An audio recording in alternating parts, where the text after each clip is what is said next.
We are live. Welcome back to Takes by Fans. We got a great show for you today. As always, we are live every single day at noon Eastern. If you want to watch live, head over to twitch.tv/Takes by Fans. If you want to watch but not live, head over to our YouTube channel, Takes by Fans. We post all of our shows and clips of the show there on a daily basis. And if you just want to listen, we are on podcasting apps, Spotify, Apple Podcasts, Google Podcasts, iHeartRadio. So however you want to watch or listen, we've got you covered multiple ways.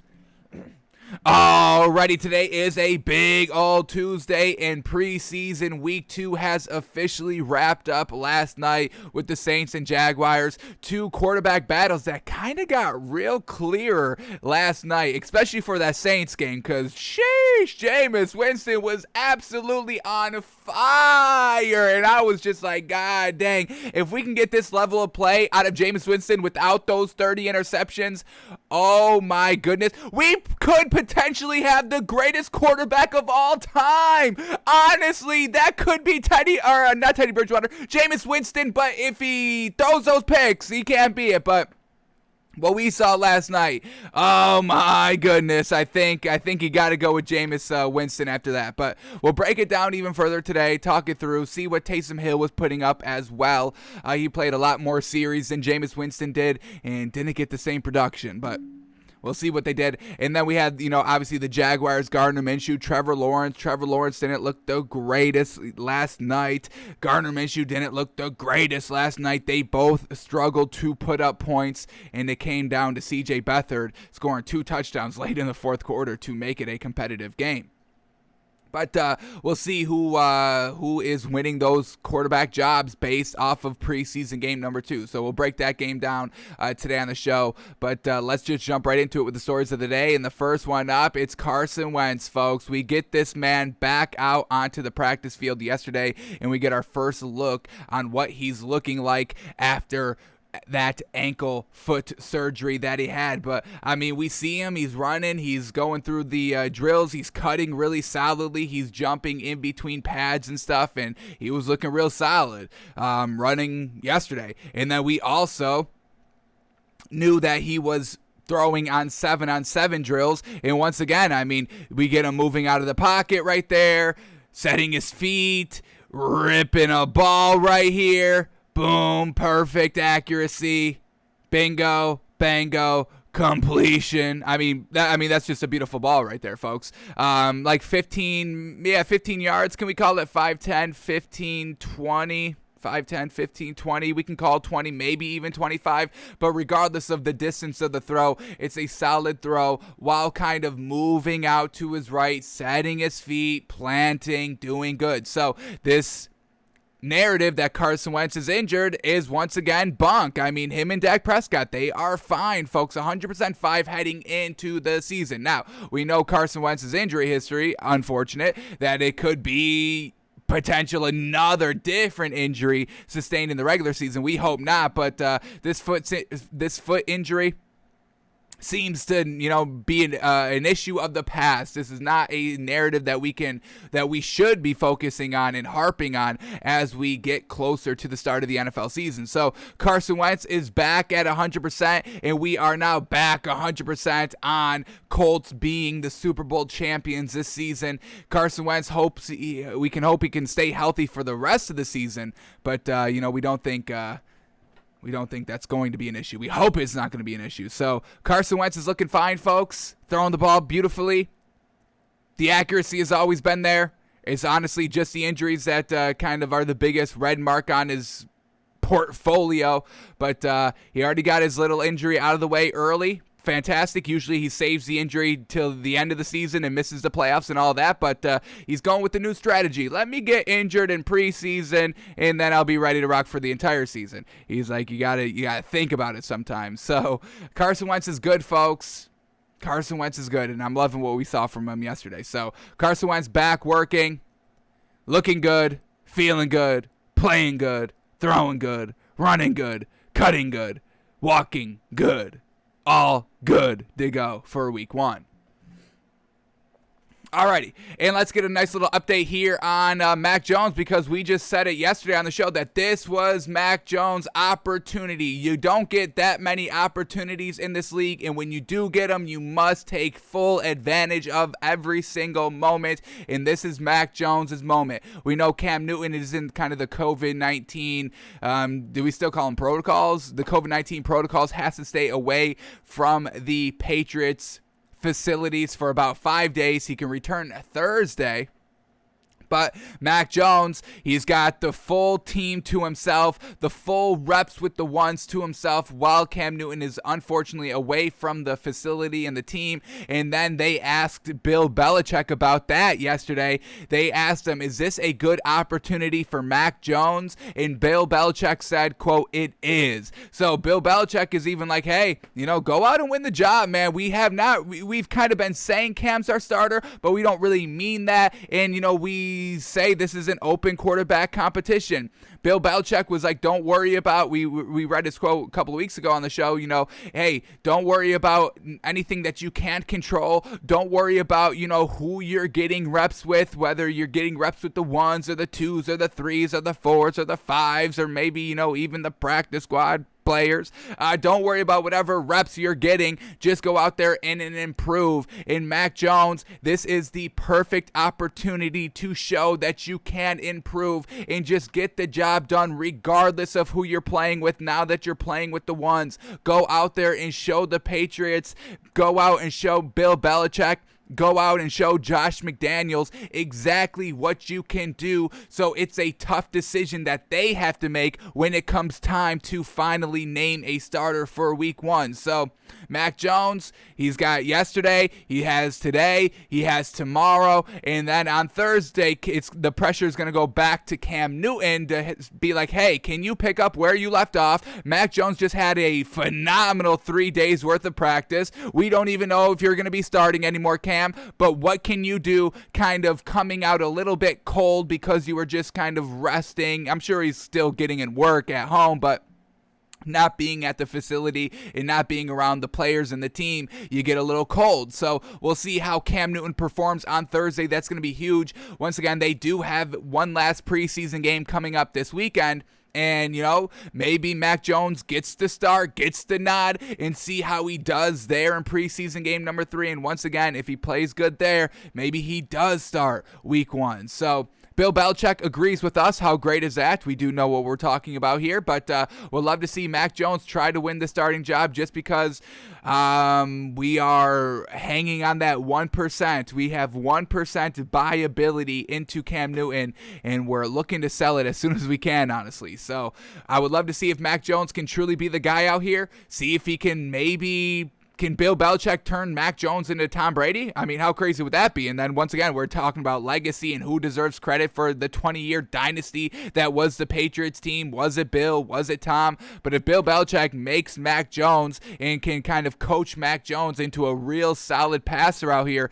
and they can start winning games this year, man, oh man, Bill Belichick is back, folks, and we got to start talking about him as the greatest head coach of all time again. I think we're all kind of taking a year off of calling Bill Belichick the greatest coach of all time just because of what happened last season. They still got 7 wins out of it. I mean, it wasn't bad overall, but I mean, at the end of the day, you're going to get you're going to get judged on wins and losses and were you making the playoffs consistently in the Super Bowls and all that. And the Patriots weren't even close to thinking about participating in the playoffs last season. So Mac Jones, the opportunity is yours. This is a good opportunity for Mac Jones, according to Bill Belichick, and we'll see if he goes out and earns this job and finally says, hey, the competition is over. It's done. It's me. I'm here. I've done it. Name me the starter. And go out and buy my jersey now. So, Bill Belichick, folks. He says it's a good opportunity for Mac Jones. We'll see if he can go seize it. All right, let's quickly talk about the game last night. Now, we'll still break down the video and watch the film and the passes by both or all four quarterbacks that we do have to take a look at, but let's kind of just quickly recap what happened in the game last night. So, Jameis Winston absolutely set the world on fire. If you were on Twitter at all last night during the game, you would know that Jameis Winston is now the starter according to everybody, and that Taysom Hill shouldn't even have another opportunity, that Taysom Hill shouldn't even be playing anymore, and that after those first kind of 3 drives, Sean Payton should have just named Jameis Winston the starter of the season and move on from there, and let's start rocking the season right now with Jameis Winston. Now, I don't necessarily disagree with that because what we saw from Jameis Winston last night was absolutely fantastic, accurate as heck, pushing the ball deep, and then he got, some great 50-50 catches by Marquez Callaway 2 times for touchdowns, and, we still got to give credit for Jameis Winston for the throws because, folks, when we watch these throws, they are absolutely magnificent. I'm talking about 40, 50 yards deep in the exact spot where it's only eligible to be caught by the wide receiver and not broken up by a corner or a safety or not intercepted. But man, oh man, Jameis Winston played absolutely phenomenal last night. He went 9 of 10 for 123 yards and 2 touchdowns. And then after the game, this is what Jameis Winston had to say. He said, quote, "I haven't started a football game in so long. I was so excited to just get an opportunity to start and lead the pack, man." And man, oh man, if that's what happens, a year off, a year bench for Jameis Winston, he's on his bullshit, he's on his revenge tour. Man, oh man, man, oh man. We gush about that 5,000-yard season where he threw 30 touchdowns and then the infamous 30 interceptions as well. If you can do better than that, can we get like a 6,000-yard season out of Jameis Winston? And now we have the extra game. If he can just cut down on those turnovers, I will give Jameis Winston, I don't like giving quarterbacks double-digit interceptions, but if Jameis Winston can play at this high level and start to throw for like 6,000 yards and like 33-plus touchdowns, I will give Jameis Winston 15 interceptions. And I may, depending on what the record is, I may go high as 20 interceptions. Just let it loose, let it fly, because we know this man's got some great arm strength and some great accuracy for the most part. That's what's so mind-boggling about that season, 2019, the 30 for 30. It was like, man, oh man, he threw for 5,000 yards. That's such a huge mark that really nobody ever does. And he did it while throwing 30 interceptions. It's like the most anomaly season you could ever get. So, if we're getting this level of play like what we saw last night, I think I give Jameis Winston 20 interceptions. As long as we're getting more than 8 wins. You can't go 8-8. Can't go 8-9, 9-8, whatever that is now with 17 games. But, if they're going 11-6, if they go 11-6, I think I would allow those 20 picks. I think I would. And I would call it a successful year and a good year for Jameis and a he's back baby season Jameis. But the wins definitely have to be there. So if the interceptions are high, the wins also have to be high. And if the interceptions are low, then, we're talking about wins regardless, so we don't even have to worry about the wins there. So, Jameis Winston did everything he could. He literally did everything he could do. Once again, going back to, what all the coaches say, we just talked about that Bill Belichick quote, hey, control the things you can control. And Jameis Winston said, okay, I understand the assignment, and I just got an A+++ on that assignment of doing what I can control. They named him the starter for preseason game number 2, and he freaking shined, folks. Absolutely shined bright like a diamond, and Jameis Winston was the brightest diamond. I think of preseason week number 2. Jameis Winston was the best thrower of the football in preseason week number 2. How crazy is that? We had Trey Lance with the best play in preseason week 1, and now we have Jameis Winston, the overall best quarterback performance in week 2. Give this man some credit, folks. So absolutely tip of the cap, hats off to Jameis Winston going out there and proving that, hey, I still got it. And maybe he learned a lot from Drew Brees. I mean, these are Drew Brees-esque throws, folks. So Jameis Winston, I mean, we've kind of been hearing that Taysom Hill was kind of the unsaid starter, and now Jameis Winston making it way more difficult for Sean Payton to make that decision. So Jameis Winston, shout out to this man, folks. Absolutely got it done last night, folks. And then unfortunately, Sean Payton is still not naming the Saints starting quarterback or giving a time frame for when he will, and it's just so frustrating. And I understand, you want to keep your cards close to your chest. Football is, a contact sport and a sport where you have to go out and put it, show what you can do on the field. But it is still a little bit of a mental game as well. There is some big brain, high IQ plays and kind of announcements that you can make to kind of help your team overall. Not naming the starter till the last second you can to give your opponent for week 1 the minimum time to prepare for a quarterback and what the team is going to look like. So I get all that, but I do think it still hurts your team a little bit of just having this big elephant in the room, having everybody question it, not having your team set, not getting all the reps. Taysom Hill still taking number 1 reps if he's going to be the starter, or if he's not going to be the starter, you're just taking valuable experience away from Jameis Winston, and we know reps are really the only thing that makes a player get better. If you're not having the reps, there's no way you can improve. So, the same thing with the Jaguars situation. We know it's going to be Trevor Lawrence, but Urban Meyer stringing along Gardner Minshew, hurting Trevor Lawrence's overall development, because we haven't really seen Trevor Lawrence be that great. And is that because he's not getting, every single rep with the ones? Is that the reason? Or is, Trevor Lawrence just having a harder time than some other rookies acclimating to the NFL game? We really can't, tell that right now.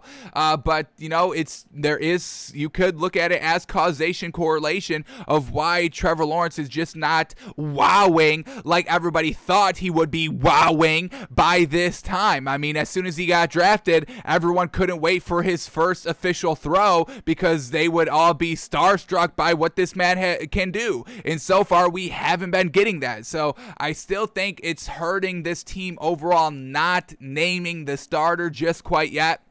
Let's see what this actual quote is by Sean Payton. So here we go. Let's read the lead up in this article.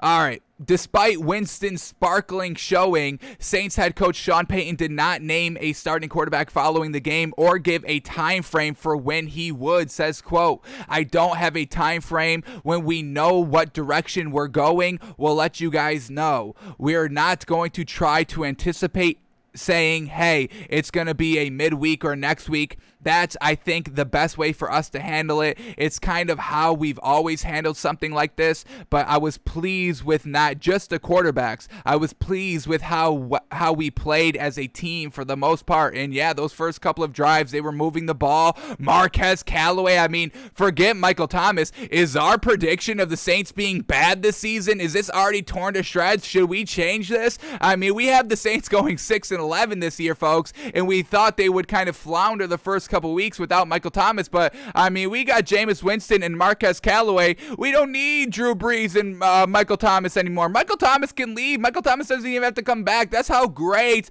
Marquez Callaway was last night on the deep ball. I mean, I didn't even think he was able to catch any of these balls, and here he is. Folks, I'm going to gush all over it when we see it. I mean, I can't wait to break down these plays and these throws, but Marquez Callaway got it done last night. Jameis Winston absolutely got it done last night, and maybe the Saints are going to be good right out of the gate, and maybe this offense isn't going to take any steps back from the last, few 10-plus season with, Drew Brees at the helm. So Jameis Winston, man, absolutely congratulations. This dude deserves it, man.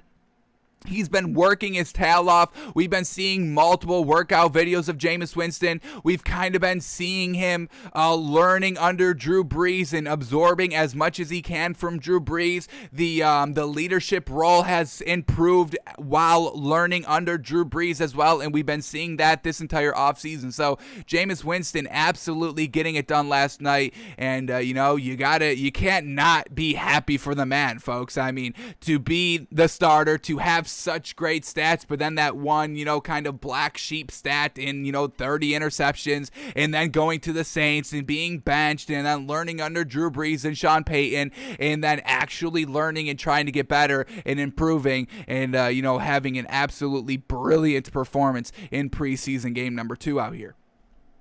So, with all that being said, let's quickly, because we know this could be the week where teams start naming the NFL starting quarterbacks. So let's go to who's going to be the starting quarterback odds right here. And wow, oh wow, look how this line has changed, folks. Jameis Winston to be the week 1 starter is now minus 350. Holy moly, folks. I think he was at like minus 190 the last time we checked. Let me quickly take a look. I did tweet out a picture a couple of days ago that did have the odds. Jameis Winston was at minus 185, and this was just 3 days ago. This was the 21st, folks, where Jameis Winston was minus 185 to be the starter. Then just after last night, he balloons all the way up to minus 350. So it seemed like Jameis Winston is definitely going to be the starter out here. And, you can't not deny what we all saw last night, folks. Everybody saw it. It was absolutely magnificent. And then, Taysom Hill had big shoes to fill, getting in, Series 4 and playing very hefty, and he really wasn't able to kind of move the ball that well and didn't look that great. So Jameis Winston minus 350 to be the week 1 starter. That's not great value, folks. Unfortunate. Minus 185, that's some good odds right there, but now it's at minus 350. Not making that much more money anymore. So, Jameis Winston, man, truly going to be the week 1 starter. Absolutely fantastic.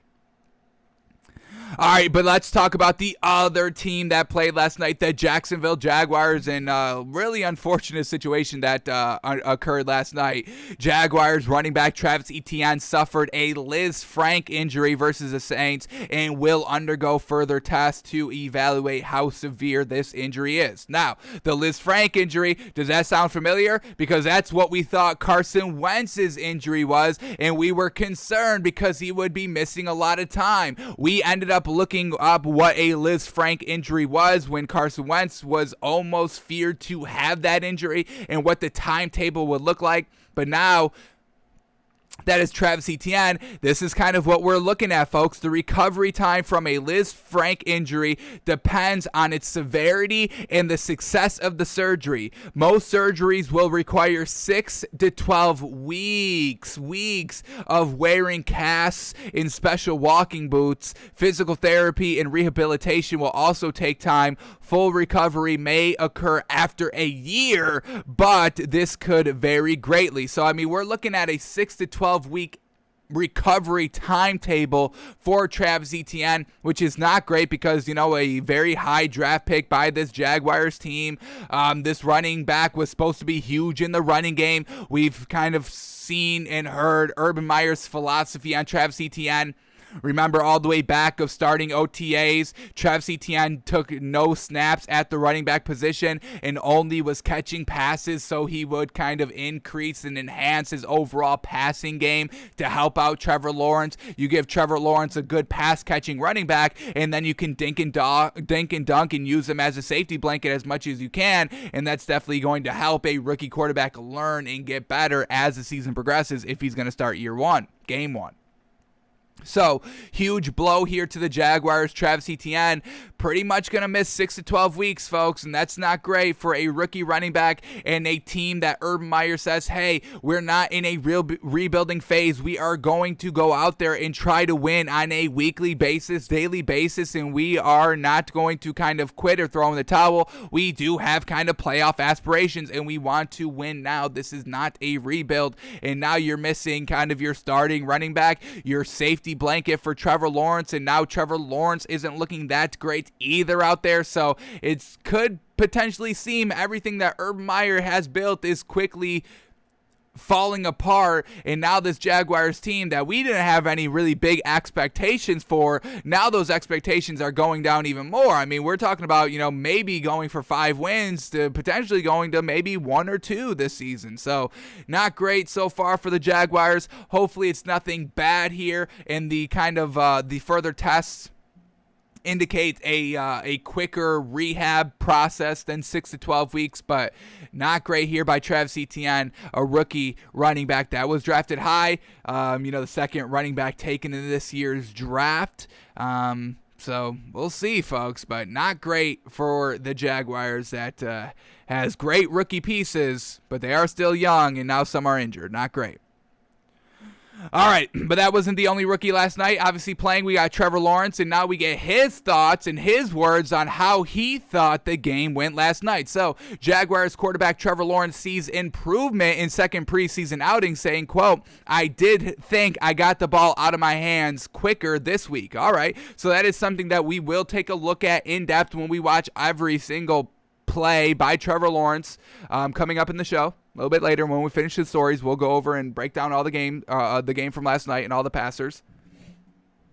So let's see how Trevor Lawrence thought his day went, and let's see if we can potentially see that in the film, in the tape, and if we agree. So here we go. He leaned heavily on Jones and Chenault, who caught 9 of his 14 completions. He was pleased with 2 things he emphasized during practice this week: making some plays on the run and getting rid of the ball more quickly. His next step, recognizing the value of cheap yards, the dink and dunk. All right, quote here by Trevor Lawrence, quote, I did think I got the ball out of my hands quicker this week. Just sometimes I want to find the check down. If it's a short completion, let's take 5 yards and move on. I think sometimes I threw it away when I could have hit the check down, but I thought that was something I did better this week, getting the ball out of my hand. So that's something we now will look for. He's saying it, so he thinks that he did it. Let's see if we see him doing that. So we'll see if he kind of got the ball out of his hands quickly. I've got no problems with, taking the check down. It's just we don't want to see the check down every single play, because if you're checking it down, you're not moving the ball down the field, you're not pressuring the defense vertically, and when you get inside the red zone, you can't dink and dunk because it's going to be fully guarded. It's going to be fully defended. That's why you get the dink and dunk, because the defense is more worried about giving up the big yards between the 20 and the 20. They'll let you take the 5-yard check down and live for the next play where they're going to try and do it all over again and forcing a turnover or anything, or forcing a big hit or a stop, whatever it is. So Trevor Lawrence saying, hey, I kind of want to look for the check down a little bit more. Hey, I'll take 5 yards. And that is, yes, taking what the defense gives you. I've got no problem with that. We just don't want to see it a regular occurrence. That's what we saw from Teddy Bridgewater kind of last season. And he struggled in the red zone because he was taking the check downs over and over and over again. So it's a fine line to balance between taking the check down and pressuring and just trying to kind of see if you can fit it downfield. Not everything's going to be as open as it was in college. These are great NFL defenses. All 11 starters are the kind of the best or the top of their position. That's why they're out there starting. Where in the college system, you got maybe one good defensive player, whether it's a defensive lineman, an edge rusher, a cornerback, a linebacker, a safety, anything like that. There's really only one that you have to be aware of. Now there's 11 great players out on the defensive field, from the safeties and the corners and the linebackers and the edge rushers and the defensive linemen. So everything's going to be tighter. Nothing's going to be truly wide open, but you still have to make those throws down the field. So, we'll see what happens in preseason game number 3, or if Trevor Lawrence is going to start, we'll track his progress and try to hope that he's just not looking exclusively for these checkdowns. Alrighty. Anything else? We get one more quote here by Trevor Lawrence, so let's read the lead up real quickly.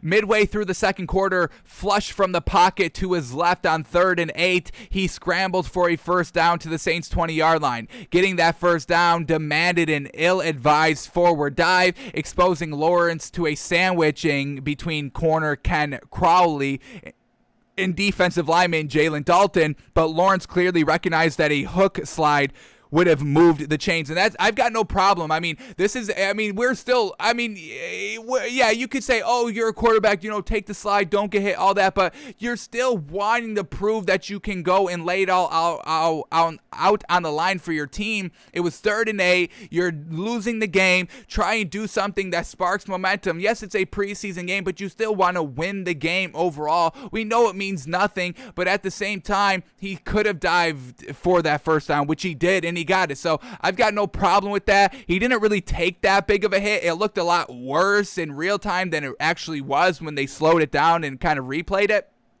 So I'm not going to knock Trevor Lawrence for taking a big hit or risking his body. I know that was kind of a take on Twitter last night. I didn't agree with it. I've got no problem with, him kind of doing his dive that he did because, he knew what was going to be the safest move. You see what he did right here, or what he said, saying that clearly Lawrence recognized that a hook slide wouldn't have moved the chains.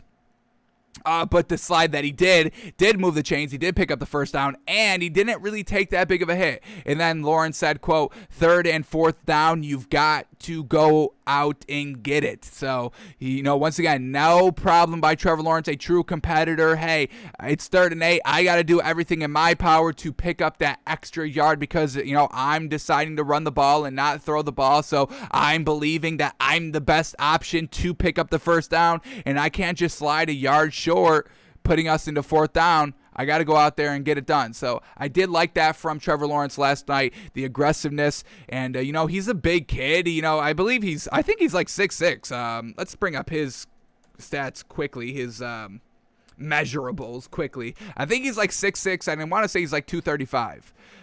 So we got 6'6", 230, or 213. All right, a little bit lighter. Yeah, 235 is a little bit beefier than that.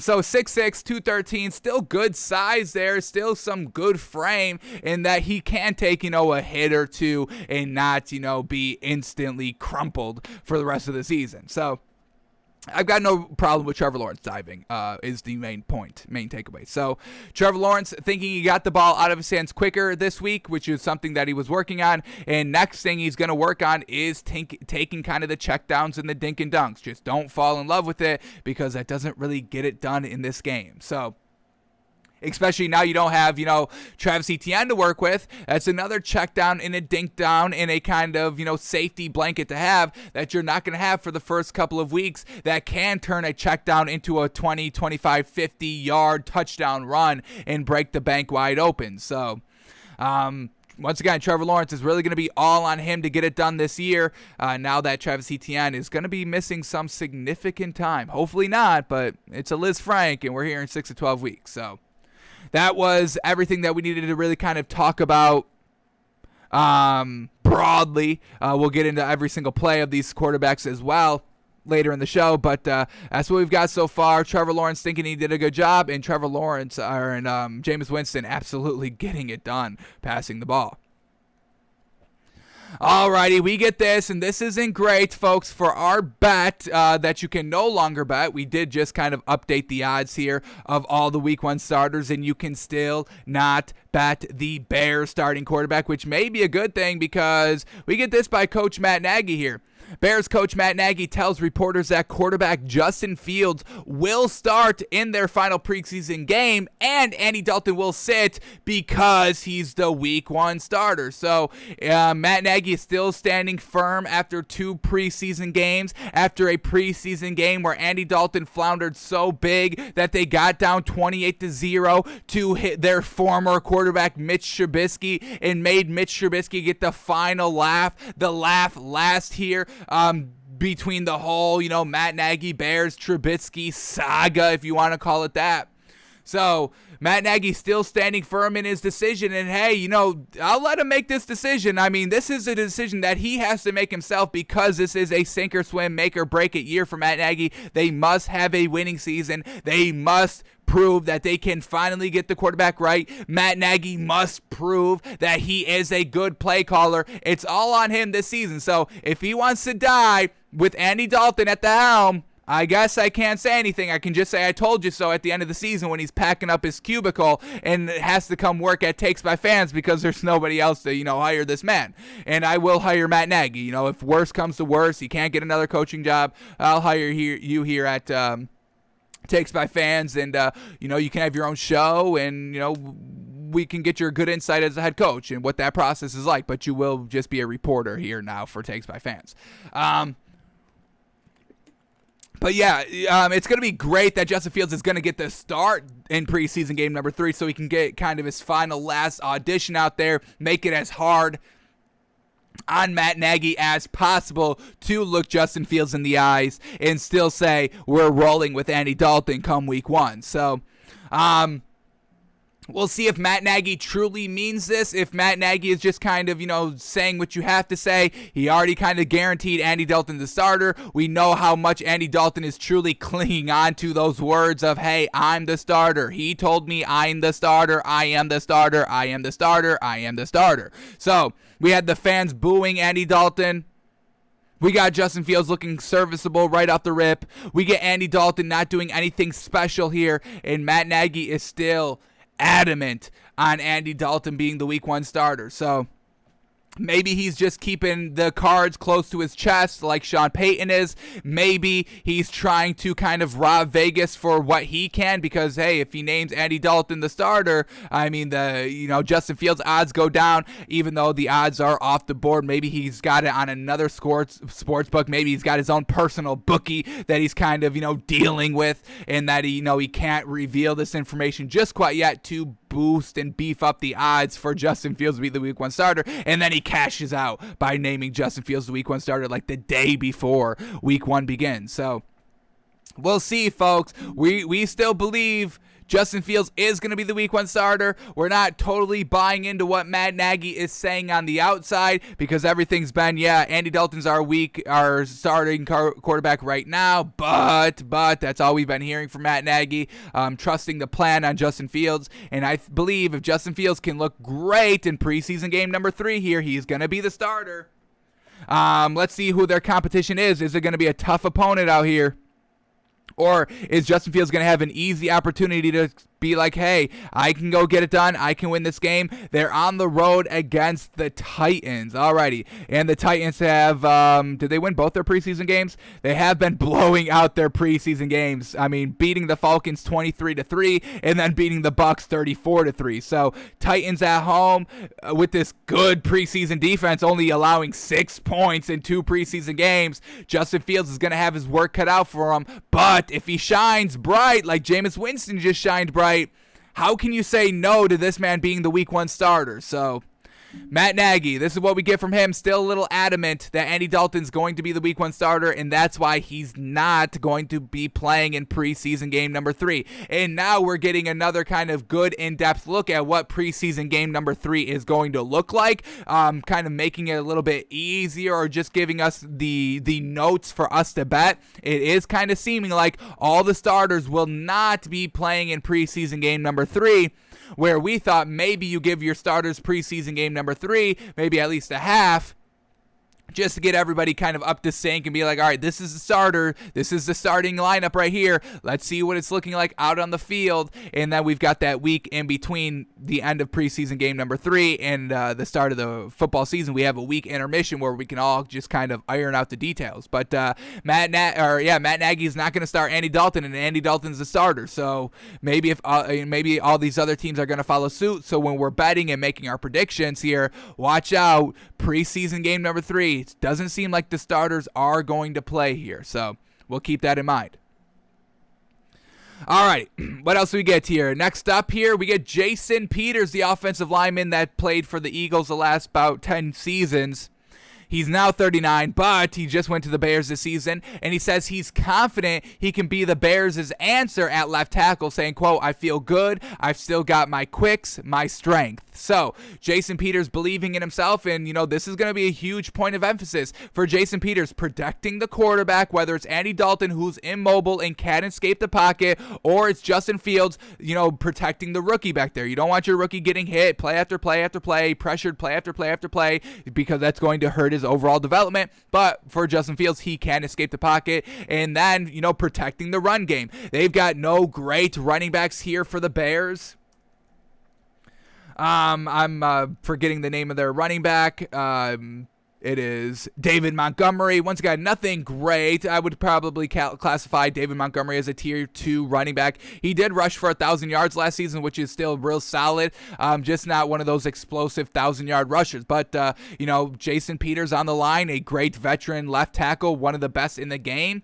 If he can kind of help out this line and beef up this line and make it easier for the running back and the quarterback to kind of get it done, we're talking about a good Bears offense, because, we look at the grand scheme of this offense, there's nothing special about it. So Matt Nagy is going to have to kind of coach up these players to be a little bit better, out scheme the defense once again. So Matt Nagy's play calling is truly going to be put on the line here, because these are just average starters right here. There's nothing great, there's nothing bad about this team. These are their starters. Andy Dalton at the quarterback position, David Montgomery at the running back position, Allen Robinson, Darnell Mooney, Marquez Goodwin are their 3 starting wide receivers, and then they got Cole Kmet as a starting tight end. Now, those are all good, solid pieces, but they're not a Julio Jones, a DeAndre Hopkins, a Stephon Diggs, a Devontae Adams, a Derrick Henry, a Delvin Cook, anything like that, not even a Najee Harris. I got Najee Harris above David Montgomery already. Is that disrespectful? I hope not, because Najee Harris is that great already. So everything's really going to be dependent on everybody stepping it up and playing above just kind of what they've just been playing their entire career, what they are as a player. They're going to have to play above themselves.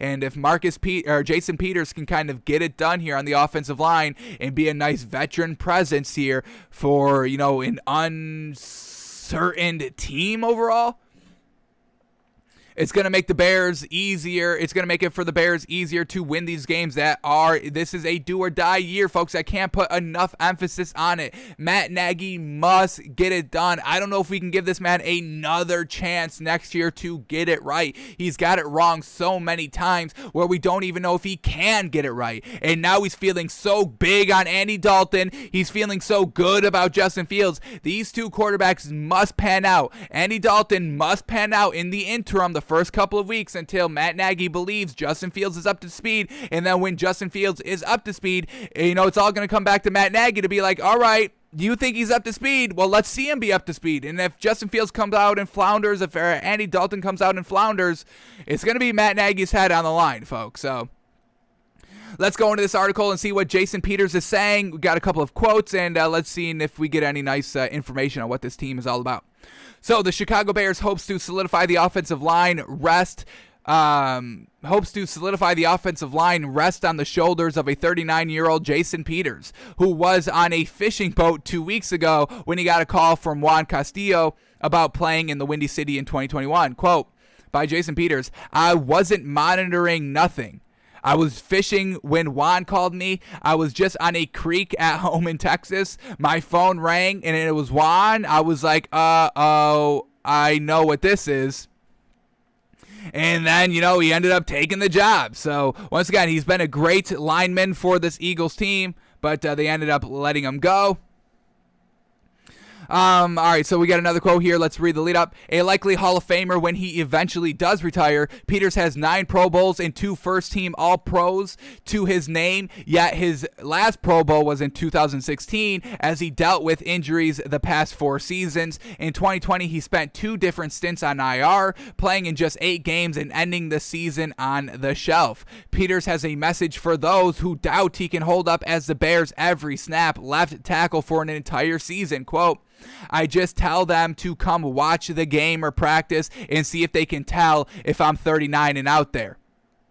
I feel good. I've got my quicks, my strength. It's all a matter of getting my legs up under me because the guys started in April. They got a big head start on me, so I'm just trying to get my legs where their legs are right now, doing extra stuff, conditioning stuff, in weight room right now. And once again, he brings up a great point right here that we bring up of why it's really not smart to start a rookie midway through the season. It's either start him week 1 or rest him basically the entire year. That's really the only two options that I would see if I was a head coach. You can't let other guys get head starts. Like Jason Peters just says right here, hey, I'm 39 and I'm a veteran. I've been to the Pro Bowl and an all-team selection.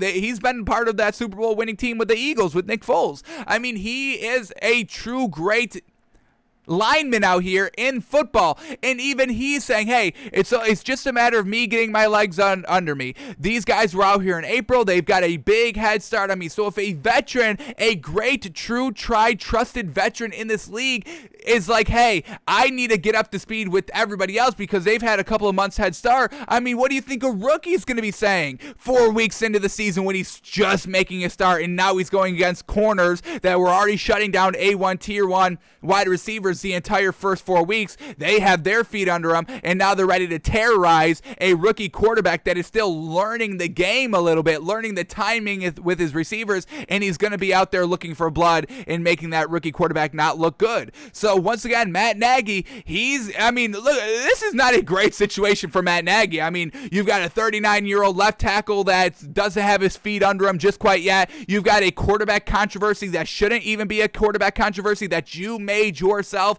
by promising Andy Dalton the starting job, and you feel like you need to be a good guy and keep up with that deal for some reason, even though your head is on the line. So everything is not coming up Millhouse for Matt Nagy out here, folks. This is a true... This is not anywhere I would want to be. No A1 tier 1 pieces anywhere. I do have to kind of call Allen Robinson an A1 tier 1 piece just because he did look so good with Mitch Trubisky. So I do have to give Allen Robinson more credit than I have been giving him. But everything else is really nothing to kind of write home about besides Allen Robinson. Maybe Cole Kmet at the tight end position at tight end university has just been getting better every single time we've been seeing him. But like we said, these are not great pieces. This is not the stacked Cowboys offensive roster or the Bucs offensive roster or the Titans offensive roster. It's a tier 2 overall offensive roster. Alrighty, and that was the last quote by him, but we get a quote here by Juan Castillo, who ended up calling Jason Peters to get him here. So let's read the lead up here. If he can stay healthy, Peters could be a big add for the Bears at this stage, but even Castillo admits he doesn't know how much the veteran has left in the tank, saying, quote, that's a good question. When I had him before, he was an elite athlete. When I looked at the recent tape, I thought he was a good athlete. He's not an elite athlete. He's a good athlete, which is still pretty good. Yeah, but it's not elite, so that's not the most promising thing to hear from a coach that believed in you and signed you. Quote here, we'll bring back the technique stuff that we need when we were together. I just showed him all the cut-ups when we were together, and he was playing pretty good, played it square. If we do that, I think he's going to be pretty successful. Like he said, Juan, I've done it before. I'll get the technique back again. So, Jason Peters no longer elite, but still good. That's what the takeaway here is, folks. And, they're kind of betting heavy on him that he can protect the running game, protect the quarterback, and protect just the overall offense to get it productive out there. So, Matt Nagy is truly back against the wall and is kind of working upstream, folks. So every decision that Matt Nagy makes for the rest of this training camp period and preseason period, it better all make sense when it comes week 1 because they need to start out the gate with some wins. They have the Rams week 1, which is another kind of why they're saying that why Justin Fields shouldn't start, but what a lame excuse, folks, because, you don't want him to get beat by Aaron Donald or Jalen Ramsey, so you don't think he should start? What kind of faith do you have on your team? Your offensive lineman can't block Aaron Donald, your wide receivers can't get separation against Jalen Ramsey, so you have no faith in your team that they're just going to eat up Justin Fields. That's why you don't want to start him week 1. You don't want to have Justin Fields have that great experience going against some of the best in the NFL early on in the season to get him prepared for, the rest of the season where you can kind of make up some wins. So I just don't understand anything that Matt Nagy's doing here. Hey, like we said, we're gonna believe him because hey, you gotta make your own decisions and stand firm by them, especially when this is kind of the do or die, sink or swim season for Matt Nagy out here. So Jason Peters is feeling good. And we'll see if he can carry this line to some good wins and some good play and some good consistent scoring drives because they're going to need them, folks.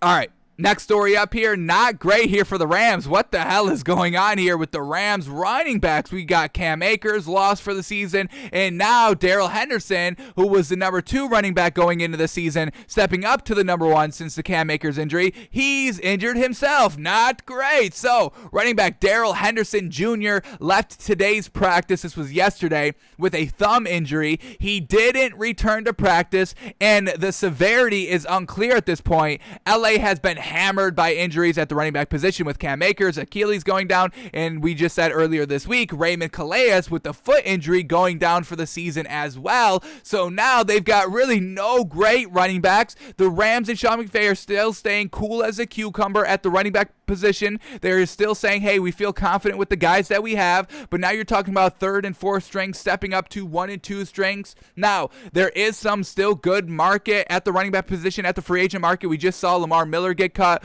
Alfred Morris cut as well, so 2 good veteran proven running backs here that the Rams can get on the cheap, or they can go out and maybe get Le'Veon Bell. A little bit more of a headache in the locker room, but his resume speaks for itself. So if the Rams do move in that direction like I think they should, I really think they should go out and get Lamar Miller or Alfred Morris. I think that's the better fit of all the 3 that we just named.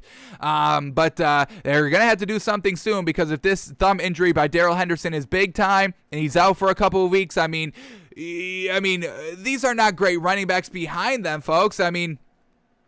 Let's get up their names quickly. We looked at them. There was nothing truly great that we loved about them. We thought Raymond Calais was the best of the bunch out of them, but he went down as well, so you don't even have him anymore. So now the Rams have to really rely on Xavier Jones and Jake Funk to get it done. Can they get it done? Well, they've never proven to get it done, so we don't know. And, this is a huge season with Matthew Stafford. You want at least a little bit of an intimidating running game, so you make it easier on Matthew Stafford. Because if the defense is going against the Rams, they're like, oh, they've got no running backs. Well, we're just going to kind of, play every receiver double team. So they can't throw the ball, and they're going to have to rely on Xavier Jones and Jake Funk to get it done in the running game. And we dare them to. We will live and die by y'all running with Xavier Jones and Jake Funk. We are not letting Matthew Stafford beat us. So the Rams are going to have to do something at some point, or this offense is going to get predictable and it's going to get locked down because they're one-dimensional. So Sean McVay, we'll see what he does here. Now that Darrell Henderson has gone down, everything is kind of unraveling in the running back game here for the Rams, and we'll see what they do. There's some real good free agents. I don't know why, Sean McVay is so high on these 2 running backs. Go out and get a proven running back. If if Xavier Jones and Jake Funk are going to get it done and they prove they can get it done, and you sign Lamar Miller or Alfred Morris for nothing, that's fine. Let them sit the 3rd string or just be a nice 2nd string here. You can get them on the cheap. Lamar Miller and Alfred Morris are not going to be going for that much money, folks. You could probably get them on the veteran minimum deal, maybe $2 or $3 million, and that's real gosh dang good. I would say I would take Lamar Miller and Alfred Morris for $5 million each. I would have no problem giving them that money because they are proven, and they just kind of need to be the game managing running backs for this team that has Matthew Stafford and a real solid receiver game in Robert Woods and Cooper Kupp and Deshaun Jackson.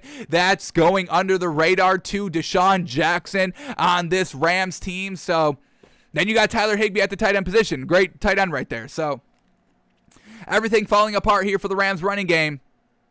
We'll see what Sean McVay decides to do, or if he's just going to keep what he's got on the team already. It's going to be interesting. Alrighty.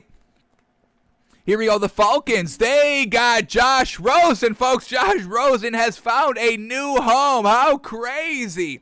So the Falcons are signing former first-round quarterback Josh Rosen because A.J. McCarron just went down with a torn ACL on Saturday's second preseason game. So they bring in Josh Rosen just to kind of beef up the quarterback room a little bit more. We all know Matt Ryan is going to be the starter. He's good enough to be the starter, obviously. They don't really have anything good as the backup. A.J. McCarron wasn't great, but, he was still kind of learning, getting taken. I believe he's only been in the league. Maybe actually A.J. McCarron maybe came out in 2016. I do think he had a stint with the Bengals. I think he got drafted by the Bengals. Let's bring up A.J. McCarron's career stats real quick. A.J. McCarron hasn't really proven anything. I think he started with Cincinnati, and, you couldn't beat out Andy Dalton for the starting job or even beat Andy Dalton's successor, so that's not really anything great. But, yeah, started in Cincinnati for 3 years back in 2015. That's where he got drafted in the 5th round. Couldn't really do anything. He started 3 games his rookie year, went 2-1, 66% completion percentage, 854 yards, 6 touchdowns, 2 interceptions his rookie year. Oh, that's pretty good. That's buildable right there. Damn. And they didn't keep him. Didn't play for 2016 or 2017. Then went to Oakland in 2018. Never really played. Then he went to Houston for the last 2 seasons. Didn't really play that much. He played 1 game in 2019 for the Texans. Went 0-1. Lost his only game. 56% completion percentage. 225 yards. 0 touchdowns and 1 interception. So he really did solid those first 3 games as a rookie, but nothing else great since then. And then he finds himself with the Falcons this season, and truly unfortunate, he tears his ACL. So A.J. McCarron's career is basically over. How unfortunate there. Never really got a true shot at being the starter anywhere. Unfortunate. But now they bring in, now the Falcons go out and bring in Josh Rosen to fill that kind of third role, second backup role.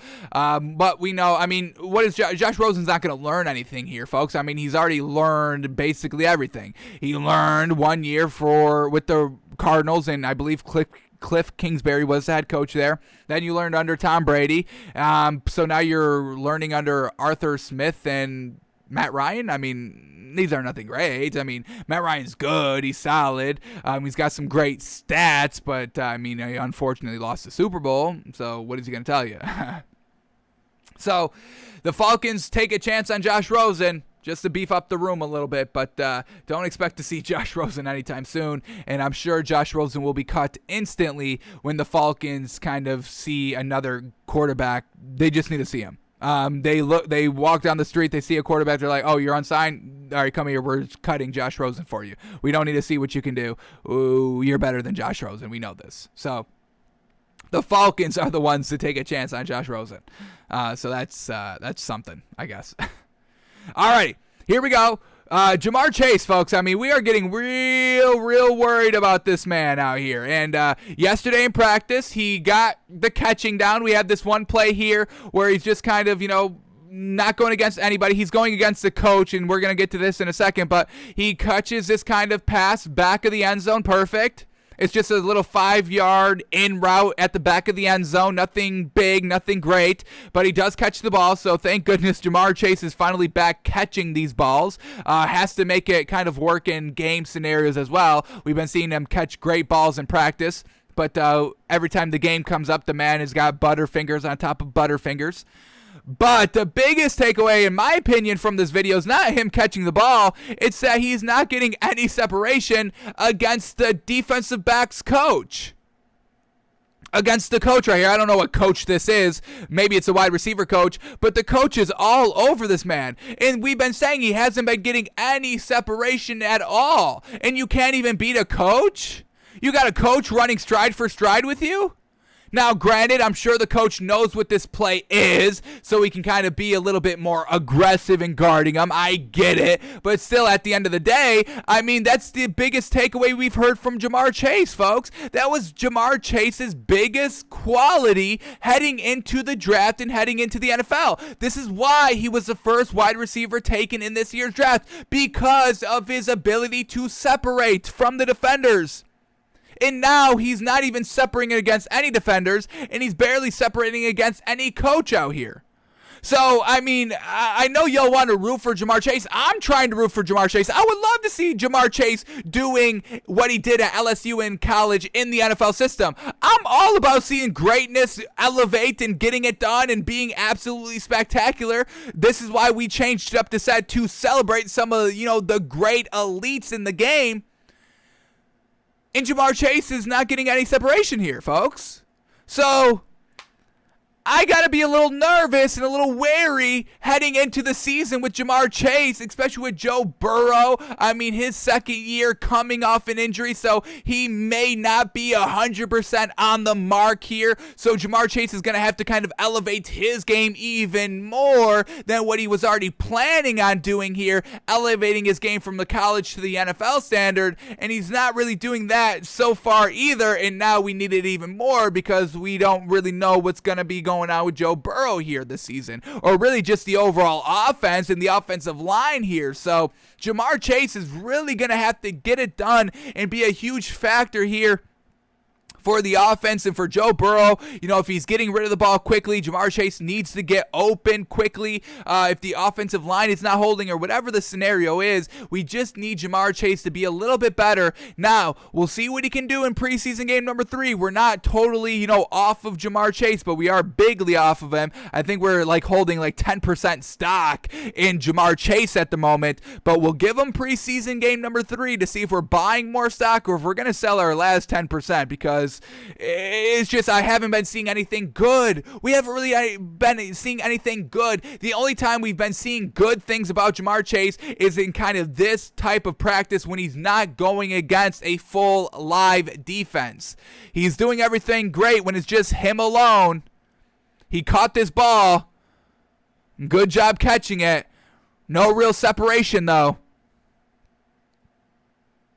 Maybe the defender bites on that second double move, that double kind of pump at the kind of top of his route here. Like we said, maybe this coach knew what the play was. It's going to be the inside ball. I'm sure he did. But still, at the end of the day, it's a little concerning, folks. A little concerning, and we've only been seeing a little concerning things on Ja'Marr Chase, and these little concerning things are starting to balloon into big potential problems. So, preseason game number 3.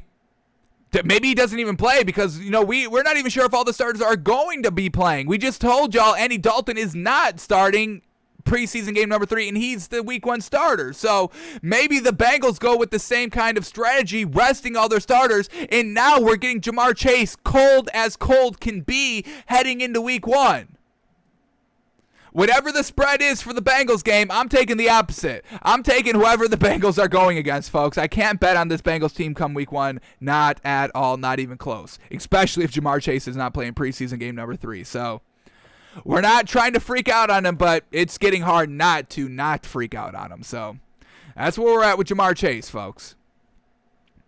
Alrighty, another player that we're just not big on either. It's Penei Sewell, folks. I mean, the offensive lineman, left tackle turned right tackle because the Detroit Lions already have a good left tackle, but they still drafted a left tackle very high, first pick in the draft for their draft, and now he got absolutely obliterated during the Steelers game this week, folks, when the Steelers won. I mean, we see Penei Sewell getting absolutely blasted by Melvin Ingram coming off the edge right here. Now, Jared Goff did get rid of the ball quickly here, so it didn't really blow up the play, but I mean, if this wasn't just kind of a one-step drop back and throw, I mean, this is a sack easy peasy.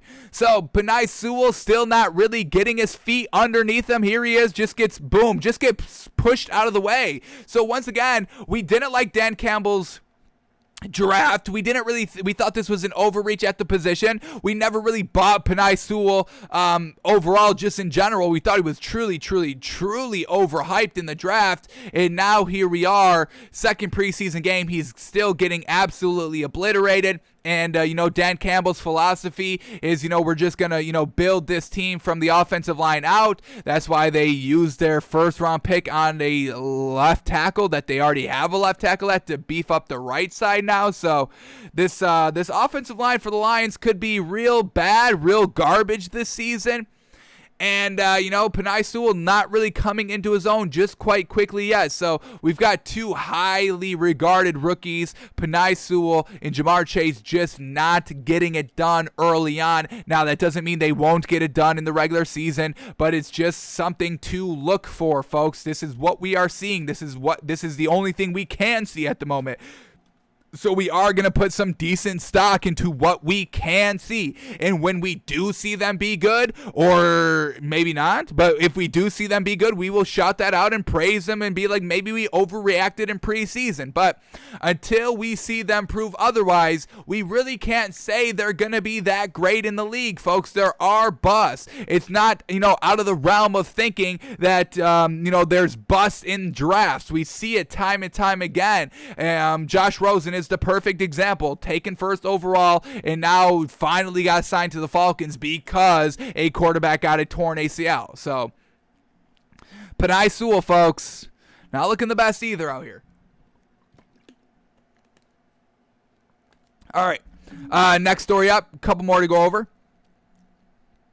Let's pause all these. Okay, here we go. Next one up. And this is interesting. Hopefully this goes good. And once again, what the heck? I mean, everyone's got different decisions on what is going to be going on and what their plan is to do and to start and not start come week 3. So once again, maybe Matt Nagy does want to start Justin Fields, and that's why he's saying Andy Dalton is not going to be playing in preseason game number 3. But we get the Giants here. Joe Judge is planning for Daniel Jones to play the first half against the Patriots. Thank goodness. We didn't really see Daniel Jones all preseason. I don't think he played at all. I don't think Daniel Jones has played any preseason football. Let me double check this quickly. Preseason game number 1 against the Jets. And he did not play, and then we also know that he did not play the couple days ago in preseason game number 2 against the Browns. He did not play either. So we get Daniel Jones, who we are expecting a year 3 leap out of, finally getting his first start and first preseason action in preseason game number 3. So we're going to have to keep a close eye on what all these teams are doing here to kind of make us, better with our bets. Because, folks, we've been kind of killing it here with the bets in preseason. We've only missed 1 pick, and I think we're like 5-1 overall picks. We just hit 3 this last week. We just hit the Saints last night. Bingo, bango. So we're getting it done, but Daniel Jones is going to be playing here this week in preseason. Now, we're expecting a year 3 leap out of Daniel Jones, right? Comparable to what Josh Allen did. So I wanted to go back to the 2020 preseason to see what Josh Allen was looking like in his preseason that kind of led up to the historical great season that he just had. Unfortunately, remember, there was no preseason last season. So maybe we shouldn't even see Daniel Jones in preseason game number 3, because the recipe for a big year 3 leap is just going in cold, going in blind, because that's what Josh Allen did last season when there was no preseason because of COVID. So I brought up all of Josh Allen's 2019 preseason games. This doesn't really hold that much weight because he didn't have a good 2019 season, but I brought it up anyway, so we're going to take a look at it. But Josh Allen, preseason game number 1 in 2019, he went 6 of 11 for 66 yards. Preseason game number 2, 2019, we had 9 of 11 for 102 yards. Preseason game number 3 of 2019, we had Josh Allen go 3 of 6 for 49 yards. And then preseason game number 4 of 2019, he did not play. None of the starters played. Now, let's see what Daniel Jones did in preseason in 2019. Once again, he did not have preseason last season because of COVID, so this was his rookie year 2019 preseason game. Daniel Jones, preseason game number 1, 5 of 5 for 67 yards and a touchdown. Great performance.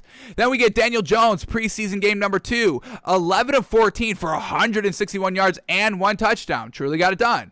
Preseason game number 3, Daniel Jones 9 of 11 for 141 yards. And then preseason game number 4, 4 of 4 for 47 yards. So once again, I mean, Daniel Jones was kind of getting it done here in preseason. Unfortunately, didn't lead to that great of a season. He threw 61% in the regular season in 2019, 3,000 yards, 24 touchdowns, 12 picks. Not bad overall, but he did have a pretty solid preseason kind of debut for 4 games his rookie year. So we didn't see what Josh Allen did in preseason last season when he took that big year 3 leap. So maybe Joe Judge should reconsider starting Daniel Jones for preseason game number 3. So I do like that we get to see him though, but maybe we shouldn't.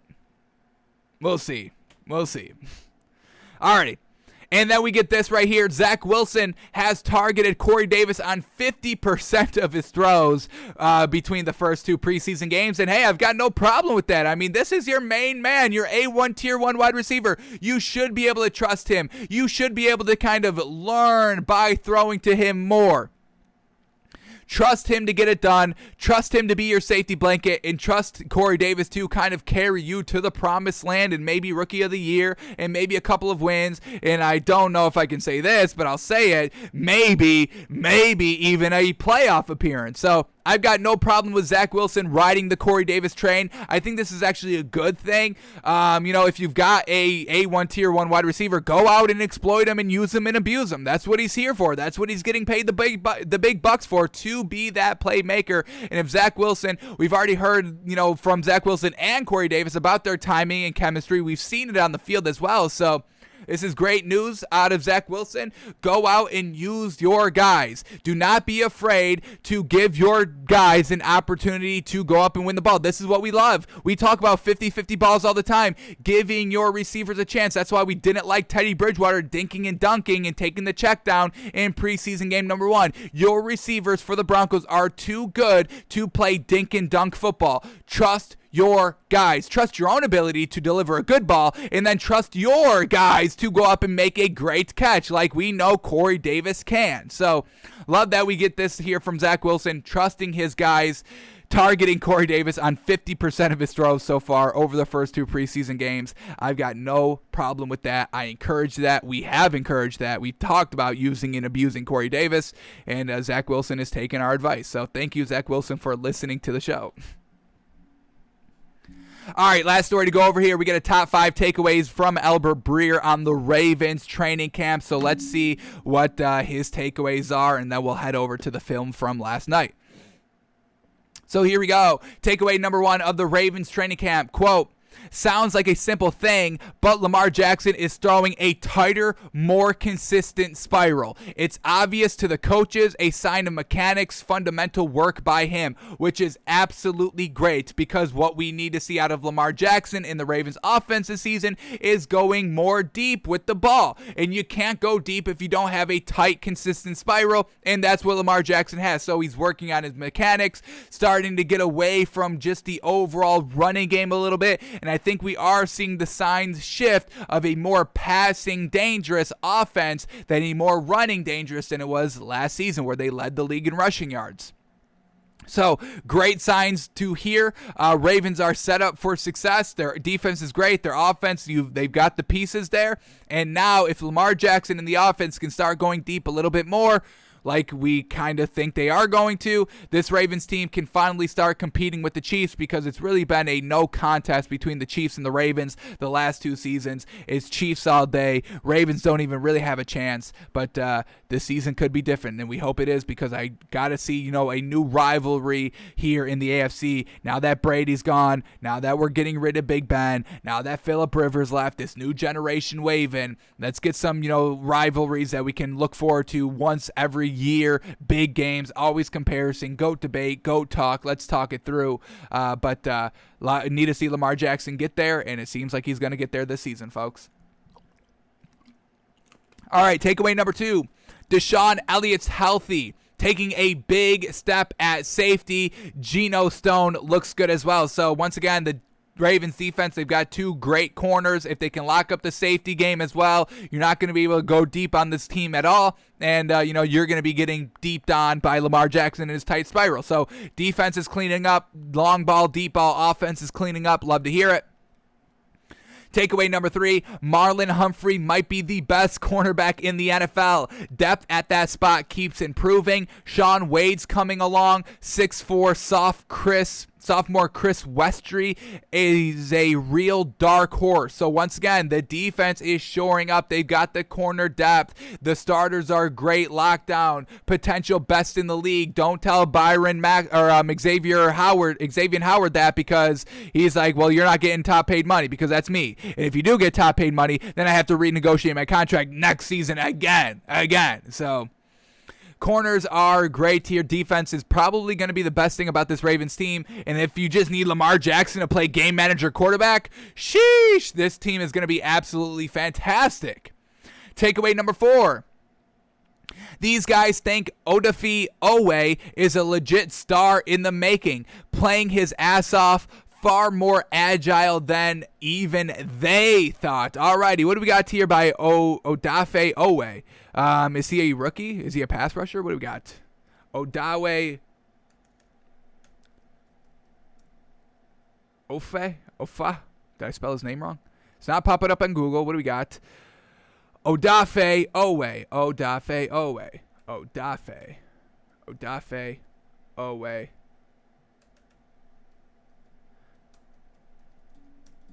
I guess we should have just went to the Ravens depth chart, which is probably what we're going to have to do, because we didn't even get this man's name up. Alrighty, he was their first round pick 31 this year. So he's a linebacker. So, hey, once again, we know their corners and safeties are good. Odafe Oweh, if this man can get it done, being a real star, working his ass off, maybe he can get into the starting lineup. This is going to be potential great here for the Ravens. Let's see, is he already in their starting depth chart?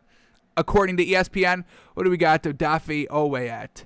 Odafe Oweh is still second linebacker here. So not a starter just quite yet, but once again, the depth, they've got the depth everywhere. So watch out for Odafe Oweh, folks, rookie this season at the linebacker position. And then takeaway number 5, receiver remains iffy. Baltimore's battled a rash of soft tissue injuries there, making it tougher for the staff to get a clean read on the changes it made at the position. Will be interesting to see how they manage it. So once again, we kind of saw Sammy Watkins tweak it up a little bit. Marquise Brown tweaked up a little bit. Rashad Bateman, their rookie wide receiver, tweak it up a little bit. So their starting 3 wide receivers are all questionable at the moment. Not a great sign, when really it's all dependent. We know the defense is going to be good. We know the running game is going to be good, but really the Ravens are just dependent on the deep ball passing game. And if Marquise Brown and Sammy Watkins are not there, or I should say Sammy Watkins and Rashad Bateman are not out there for the deep ball, then we're back to dinking and dunking and not testing the defense vertically. And, we've seen this Ravens story before. It's, getting close to the Super Bowl, AFC Championship game.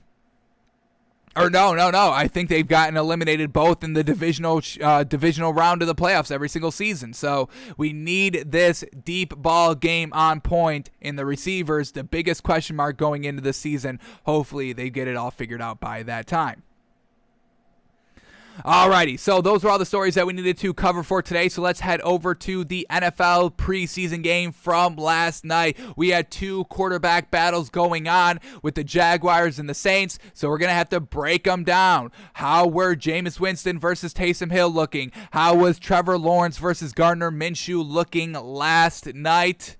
Well, let's break it down and watch the film. Now, luckily for us, the NFL has set up 2 highlight packages, every single Jameis Winston play from last night and every single Trevor Lawrence played from last night. Unfortunately, we are going to have to still kind of, skip through for Taysom Hill and Gardner Minshew. Unfortunate. Game Pass is trash this season. Hopefully it gets fixed. But let's start here with the Saints and watch every Jameis Winston play, and then we'll watch his counterpart,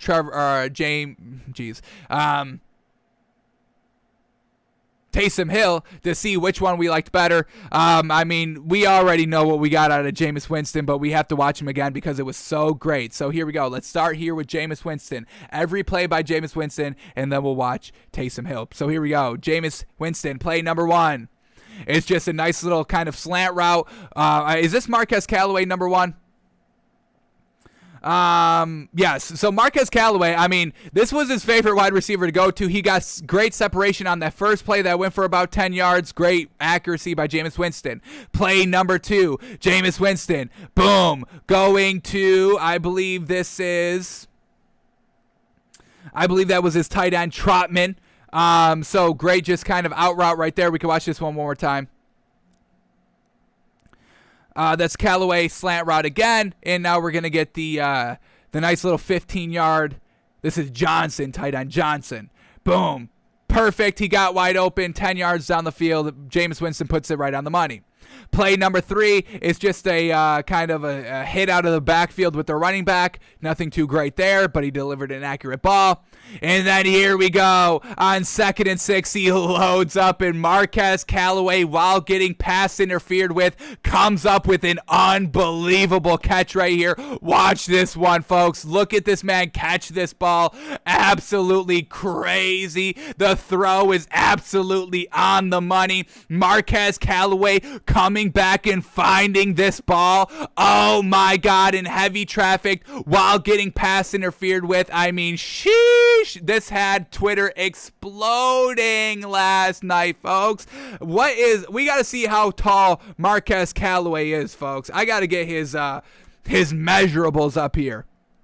Can he kind of replace Michael Thomas for the first couple of weeks? I definitely think so from what we saw last night. The deep ball was absolutely fantastic. Marquez Callaway is kind of listed 3rd on the depth chart here for the Saints receivers, but he's 6'2", folks. Yes, sir, in his 2nd season. Sheesh, he only had 213 yards last season. This man's about to, quadruple, quintuple, sextuple, septuple, octuple.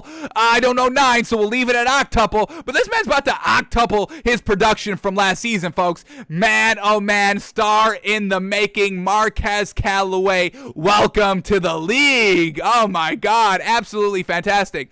So, great catch there by Marquez Callaway. But let's count the yards on Jameis Winston, because this is still a beautiful ball. He's going to lay this ball out 50 yards clean. He threw it from his own 50-yard line midfield, and it got about 1 or 2 yards into the end zone. So about 50 yards, folks. Clean, accurate, deep ball by Jameis Winston. We know he's got the arm. He threw 5,000 yards. You don't throw 5,000 yards by not having an arm. And this is what the man did, and now he's hooking up with Marquez Callaway. Not once, but twice, and we're going to get the next one in a couple of seconds here.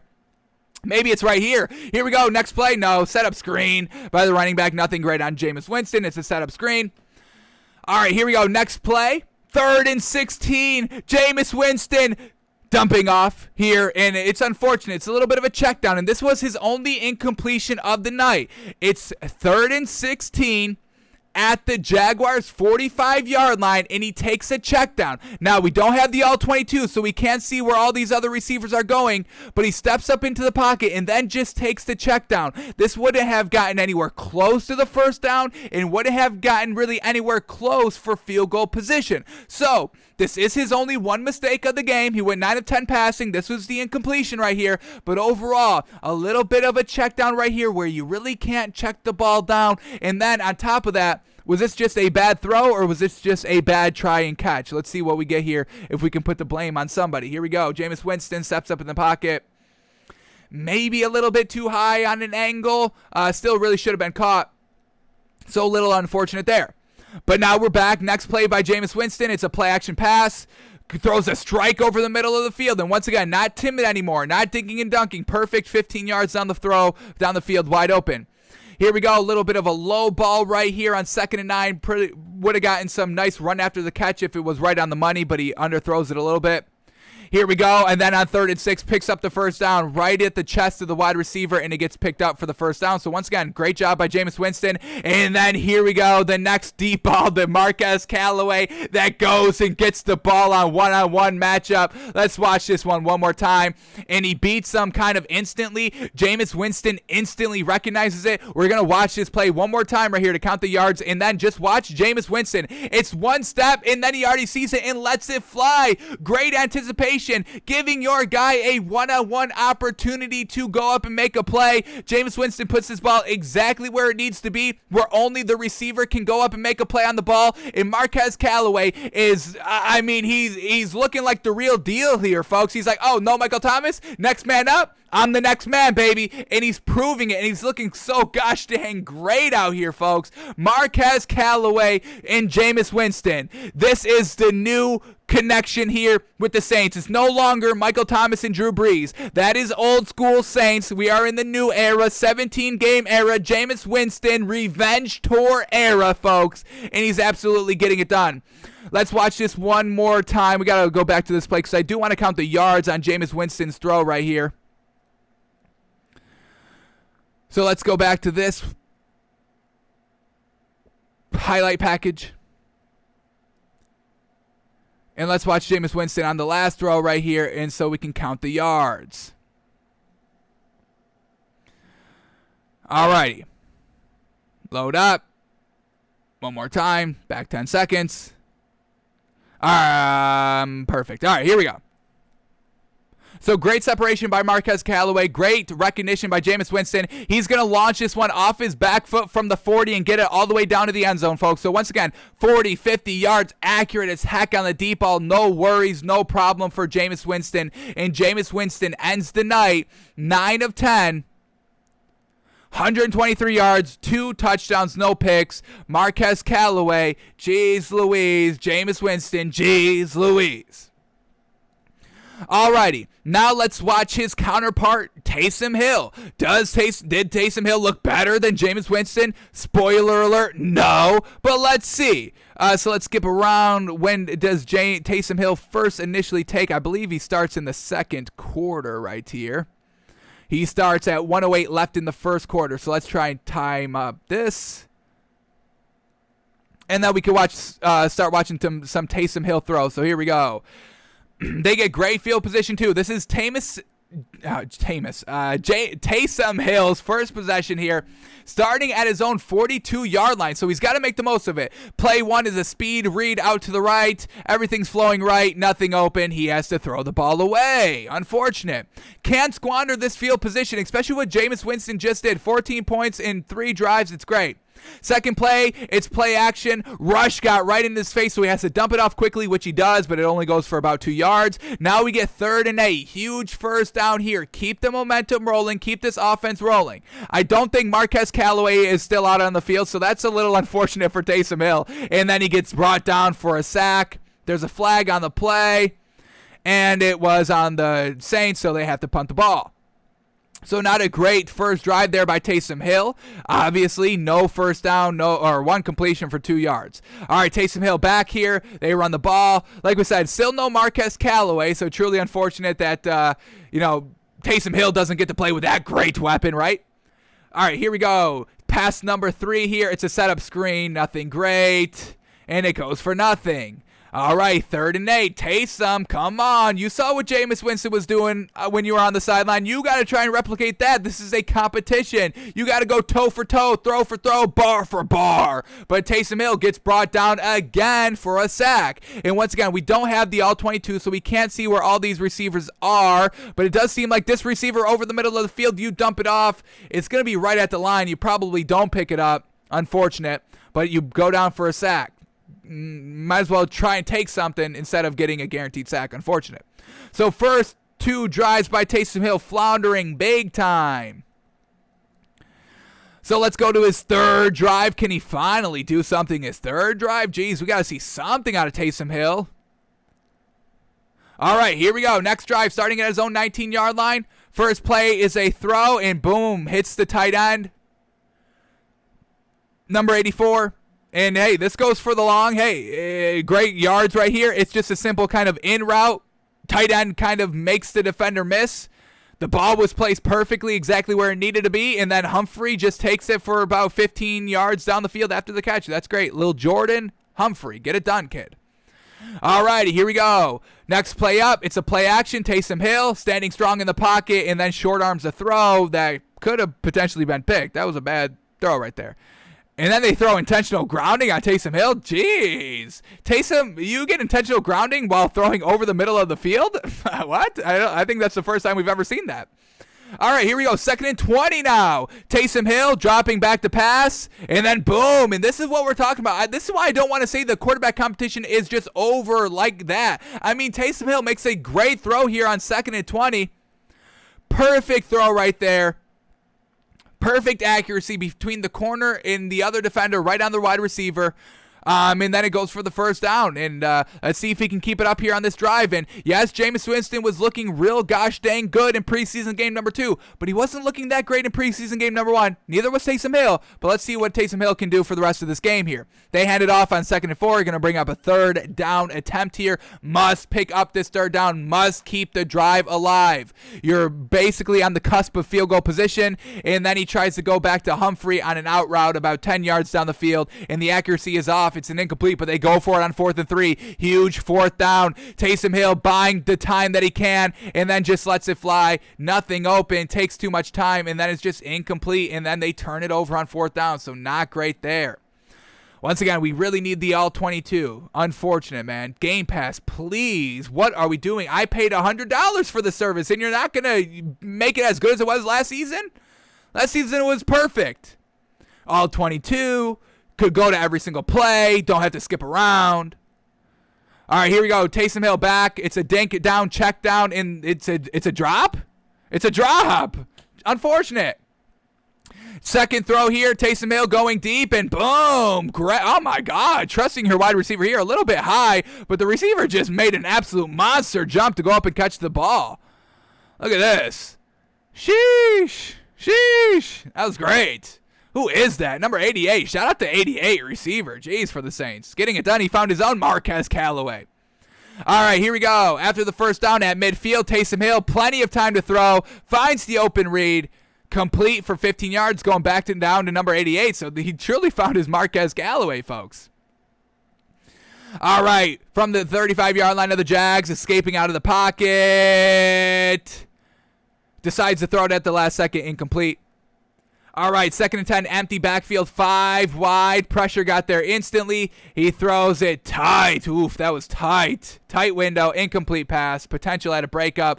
Now 4 seconds left, and do they settle for a field goal? Let's watch this one, 52-yard attempt. No Will Lutz. Their second kicker, and he nails it through. Well done. We know they're kind of, trying out to find a second kicker because Will Lutz going to be out and missing a couple of weeks. All right, let's go to his next drive. So Taysom Hill not really doing anything great. He's making like one good throw a drive, but then holding the ball way too long, getting sacked, getting flushed out of the pocket. So Jameis Winston is clearly looking better in this game, clearly hands down. All right, here we go. Taysom Hill is back out here. They hand off the ball. It goes for 3 yards. 2nd and 7. Taysom Hill, once again, great field position at his own 42-yard line right here. 1-step drop, and he throws a pick. Ugh. Just try to hit a slant route over the middle. Second defender comes crashing down. Never saw him, and that's an easy pick for the Jags. They call it a pick. No, they call it incomplete, but they have to punt regardless. Well, let's watch 3rd and 7. Here we go. That was 2nd down. Incomplete pass. Unfortunate. Should have been a pick. Very close to a pick. Now we get 3rd and 7. Taysom Hill. Strike over the middle of the field and behind the receiver. Incomplete. So now they have to punt. Does Taysom Hill get one more drive? Does he get one more opportunity to try to prove something? He's back out on the field. Here we go. Not great field position here. They're at their own 25, which is okay. It's better than normal. But let's see if he can take advantage of this one. Run on 1st down for 1 yard. Here we go. 2nd and 9. A slant over the middle, and it's caught for 10 yards in the 1st down. All right, Taysom Hill. Let's see if he can capitalize on this drive. Just picked up a 1st down. Another strike over the middle of the field. Wide open. completes it now over midfield at the Jaguars' 41-yard line. Hand off the ball again. Blown up in the backfield, -2 yards. They're going to have to rely on Taysom Hill here, folks. Can he get it done? Here we go. Play action pass. Pressure right there. Has to dump it off. And it only picks up 2, maybe 3 yards.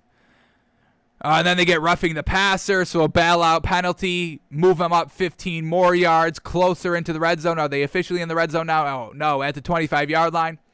Here we go. They hand off the ball, and the run goes for 9 yards. Now they are officially in the red zone at the 16-yard line. Come on, Taysom, capitalize on this drive. They run the ball again. Picks up the first down again. Here we go. Taysom Hill takes a one-step drop fade, and boom, and that's what we love right there. Taking his one-on-one opportunity back to Humphrey again. Yes, sir. So, hey, Taysom Hill found his own Marquez Callaway here going to Humphrey for some big catches here. Watch out for Humphrey as well. That's a great throw. Do I say great? Let's watch this one more time. We get 2 replays on it. Here we go. First replay. Ball is high. It's pretty high. Defender never got his head around. Potential pick. Let's watch it from the back angle here. Receiver just goes up and gets it. You got to love it. So some good emerging wide receivers. I would probably say that's the biggest takeaway right here is that these wide receivers without Michael Thomas are starting to kind of develop even more. Lil Jordan Humphrey is kind of listed as their 5th string wide receiver. So we have Marquez Callaway, number 3, and Lil Jordan Humphrey, number 5 ranked. Just kind of in their depth chart of where ESPN has them. So let's keep watching for these great wide receiver plays. But overall, Jameis Winston got it done in this game. But we did see some nice glimpses out of Taysom Hill. Is that going to be enough to name him the starter? It's going to be tough. I don't know. Maybe we do have to watch preseason game number 3. Maybe give Jameis Winston, maybe start splitting series, go toe for toe, ones with the ones, one series with Jameis, one series with Taysom Hill, see what they can do. But, man, oh man, Jameis looked absolutely flawless last night. Alrighty, but there was one more quarterback battle going on the other side of the ball, not as dominant. Well, let's before we move off of Taysom Hill, he ended up going 11 of 20 for 138 yards, 1 touchdown, no pick. All right, now let's watch the Jaguars. Let's start here with Trevor Lawrence. Trevor Lawrence versus Gardner Minshew, and we get every play by Trevor Lawrence right up and queued up for us. So this is great. So here we go. Let's watch Trevor Lawrence get to work. All right, play number 1, drops back to pass, just on 3rd and 8, throws it about 2 yards short of the first down. So taking kind of the check down on 3rd down, not the greatest right there, unfortunate. And then they jog off. All right, here we go. Next possession here, starting at their own 8-yard line. Play action pass, comfortable throwing from his own end zone with pressure in his face, and he delivers an accurate ball here for 10 yards in the first down. Great throw right there. Next play up, it's another play action pass. Steps up in the pocket, tries to deliver a accurate ball when pressure barreling down on him. Unfortunately, falls incomplete. Now we get 3rd and 10, big passing down right here. He's going deep. It's 1-on-1, and receiver couldn't come back to the ball, and it falls incomplete. But not a bad shot. I mean, this is a good opportunity to take a shot at 1-on-1. I got no problems taking the deep ball 1-on-1. Next possession on 2nd and 9, dumps it off for only about 3 yards. We get 3rd and 6. Come on, got to pick this up. Got to start sustaining some drives here. He's standing comfortable in the pocket, even though it is collapsing and the pressure is kind of, making it harder. The pocket is collapsing, not a lot of room to maneuver through it, but he's still standing tall in it, so that's a pretty good sign there. He's 6'6". He should be standing tall in the pocket as well. All right, next possession here, 1st and 10. He just has to sling it out, designed kind of to throw to the running back right out of the backfield, and it gets nothing, maybe even -1 yard. Very next play, Trevor Lawrence staying cool in the pocket, now finally moving out of it and throwing on the run out to the right sideline, and nothing open, throws it away. 3rd and 11 now. Can he pick up the first? Pressure coming. And he just dumps it down. I mean, this is only a 4-yard gain right there, and they'll be well short of the first down. They get a flag, and it seems like the flag was on the Saints, so they get a first down. All right, next play right here on first down. It's a setup screen. It goes for 5 yards. Nothing great. 3 yards officially. 2nd and 7. Play action pass. Steps up in the pocket. Throw over the middle of the field. Wide open. Boom. 15 yards. Now across midfield. All right, come on, Trevor. Let's start to see something great out here now. Next play up. 3rd and 7. Boom. All right, so the receiver beats the corner. Corner falls to the ground, and Trevor Lawrence delivers a ball to a wide open receiver for the first down. Now, that may have been a yard short if the defender did not slip. So once again, Trevor Lawrence trying to kind of, take the dunk downs, the check downs a little bit too often. And remember, we read his quote of how he thought he performed earlier in the show. Our camera just died, truly unfortunate. But we saw what he was kind of saying, that he did good. You know, he got rid of the ball quickly, and now he wants to kind of dink it down a little bit more. So the ball is kind of, is it coming out of his hands quickly? I mean, he is kind of scrambling a lot. It's not too quickly. Now it's starting to get quickly on the wide receiver screen. Only picks up about 2 yards. Now we get 3rd and about 8. Are we going to get 3rd and 8 here from the 30-yard line of the Saints? So now you're in scoring position. Let's try and get a touchdown and not settle for a field goal. 3rd and 8, and then he goes and rushes for it. Like I said, I mean, I got no problem with this. He didn't take the big hit. He was safe with it, and he got the first down. So I love the attempt here of rushing the ball. And didn't really take that big of a hit. So really great job there. Now in the red zone here, 1st and 10. Stands tall in the pocket. Escapes out of the pocket. Sets his feet, throws, and almost a pick right here. This should have been a pick here. Unfortunate. Defenders can't catch the ball. That's why they play defense. Now we get 3rd and 6 here. Got to pick up the first down. Come on. And almost another pick, trying to go with the slant, in the defender draped all over him. So they have to settle for a field goal. Following drive right here. Dumps it down to the receiver for 5 yards. So, he was already dinking and dunking this game too. And, we kind of heard his quote saying, hey, he kind of wants to take, the check downs in his next opportunity because, hey, if they're giving me 5 yards, I'll take 5 yards. But he's kind of doing it in this game as well. So, all right, don't get too caught up in that. That's what we're saying. Don't, we've got no problems with you taking it here and there. And, just when there's nothing else open, that's obviously when you're supposed to take it. But don't fall in love with the dink and dunk. All right, 3rd and 4 right here. At midfield. There we go. Over the middle of the field, wide open to the tight end, bringing it all the way down to the 25-yard line, trying to do something before the end of half. There's only a minute left, and he's got one timeout. Let's see how he handles it. A strike over the middle of the field. It picks up 10 yards. We get a flag on the play as well. What do we get? All right, we get a minute left. 1st and 10 from the 16-yard line. Jaguars one timeout. Come on, got to score a touchdown here. Throws it out of bounds. Throws it away. Nothing open. Throws it away. He felt the pocket collapsing, and he throws it away. Now we get 2nd and 10. What do we get here? Come on.